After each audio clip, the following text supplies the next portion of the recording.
দল হিসাবে যেই বিষয়টা এসছে সেটা প্রথমে বলতে চাই, কথাটা এইভাবে আমি বলতে চাই যে সর্বাঙ্গে ঘা মলম লাগাবো কোথায়।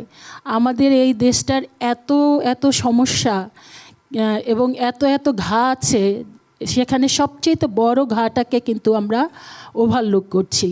আমি বলবো এই যে প্রতিবন্ধীদের এখানে যে যারা আলোচনা করলেন, আমি মনে করি এটা হচ্ছে সবচেয়ে গুরুত্বপূর্ণ জায়গা।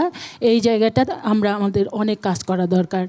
আমরা যদি প্রতিবন্ধীদের প্রথমেই আমরা যদি আলাদা করে দেই, যেটা হচ্ছে সমাজে, এই জায়গাটা আমি বলবো যে যেমন পরিবারের এখানে অত্যন্ত গুরুত্বপূর্ণ ভূমিকা আছে। কারণ একটা ছোট বাচ্চা মানে আমাদের আগামী প্রজন্ম, আমরা যারা হয়ে গিয়েছি তো গিয়েছি, কিন্তু আমাদের আগামী প্রজন্ম আমরা কিভাবে গড়ে তুলব, সেই জায়গাটাই মনে হয় এখন নতুন করে চিন্তা করা দরকার। দেখেন, আমরা যদি প্রথমে ওই বাচ্চাটা প্রথম শিক্ষাটা পায় কিন্তু তার পরিবার থেকে। তার পরিবার হচ্ছে সবচেয়ে বড় শিক্ষার জায়গা, আর দ্বিতীয় শিক্ষার জায়গাটা হচ্ছে তার শিক্ষা প্রতিষ্ঠান। তা আমরা যদি প্রতিবন্ধী মানে প্রজন্মকে আলাদা করে আলাদা একটা শিক্ষা প্রতিষ্ঠান দিয়ে দেই, তো সে কিন্তু আর কখনোই এই সামগ্রিক সমাজের মধ্যে কিন্তু আসতে পারলো না।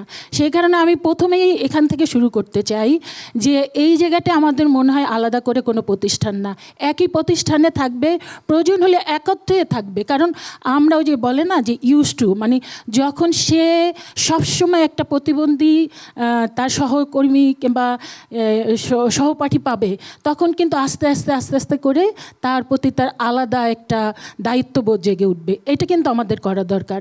তো ওই মাইন্ডসেটটা যদি আমরা গড়ে তুলতে না পারি, আমরা যত এই যে আলাদা করে এটা করব এটা করব, এই জায়গায় তো আমরা প্রতিবন্ধীদেরকে আলাদা করে ফেলতেছি। আমার মনে হয় এই জায়গাটা আমাদের ঠিক হচ্ছে না। হ্যাঁ, প্রতিবন্ধীদের জন্য একই প্রতিষ্ঠানে হয়তো বা আলাদা মানে করে তার জন্য অ্যারেঞ্জমেন্ট থাকা দরকার আছে, যেহেতু শারীরিকভাবে সে অসুস্থ সেই কারণে। কিন্তু তাকে সবসময় অন্য 10টা স্বাভাবিক স্টুডেন্টদের সাথে, ছাত্রছাত্রীদের সাথে তাকে থাকতে দেওয়ার এই সুযোগটা আমার মনে করে দেওয়া দরকার। এবং এই জায়গাটাই আমি মনে করি শিক্ষকদের বিরাট ভূমিকা পালন করা দরকার। শিক্ষকরাই তো আগামী প্রজন্ম গড়ে তুলবে। তাই তাদের মানে ধৈর্যটা যদি না থাকে, এই ধরনের উদার মন মানসিকতা না থাকে, তাহলে তো আমরা যে ইনক্লুসিভ যে সমাজ ব্যবস্থা করতে চাচ্ছি সেটা কিন্তু কখনো হবে না।